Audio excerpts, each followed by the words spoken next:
Let's keep this conversation going now as we turn to another Democrat who's actually been calling out his party for more than a year now for refusing to even acknowledge the possibility that Biden should think about stepping aside. Julian Epstein joins us, Democratic consultant these days, who previously served as a Democratic chief counsel to the House Judiciary Committee. Julian, welcome. It's interesting. We've had two guests already tonight calling for someone else other than Biden, but one was a liberal commentator, said maybe you go more Josh Shapiro, Gretchen Whitmer, and then you heard the moderate congressman saying Kamala Harris. How do you see all this playing out? What do you think should happen? Well, my choice would be Tim Ryan. I would love to see Tim Ryan as our candidate. I would walk on coals for him. I think he's probably the best guy out there, although he's not really in the ring right now.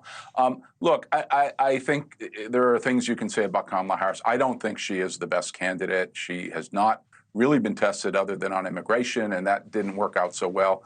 You have B-roll miles high on her with these sort of word salad sort of soliloquies that trail off into nowhere. Nobody understands what she's saying. I don't think she is a particularly tested candidate. And I think the initial polling on her mostly reflects name recognition when you take Biden out of the picture. So I think it's a very, very risky choice. I think the best alternatives are Andy Beshear of Kentucky, who's a 46-year-old governor, and Josh Shapiro of Pennsylvania. Why? Because as you and I have discussed many times, Connell, the Democratic Party has two problems. The first problem is Joe Biden. 80% of people don't think he should be running right now, according to the Wall Street Journal poll. New York Times is about 72, 74%. I mean, the fat lady has sung on that. I mean, the only people that believe he still ought to be the candidate is the flat earthers. Do you think he'll come around, though? Do you think it's his decision, though, Julian? Do you think he comes around eventually?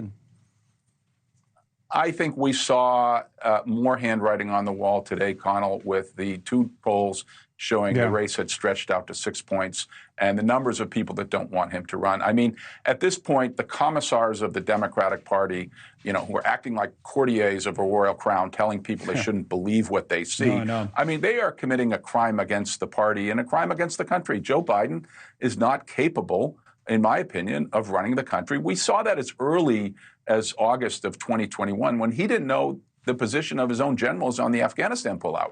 And so you have major national security implications with Joe Biden in his current state.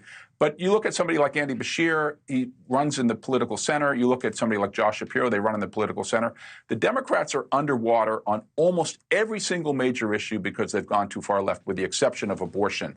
And that's the second problem that Democrats have got to deal with, or they're going to have a hard time in November. All right, Julian, always good to talk to you. We thank you for coming on tonight. Julian Epstein. Thank you for watching. Go to newsnationnow.com to find NewsNation on your cable provider.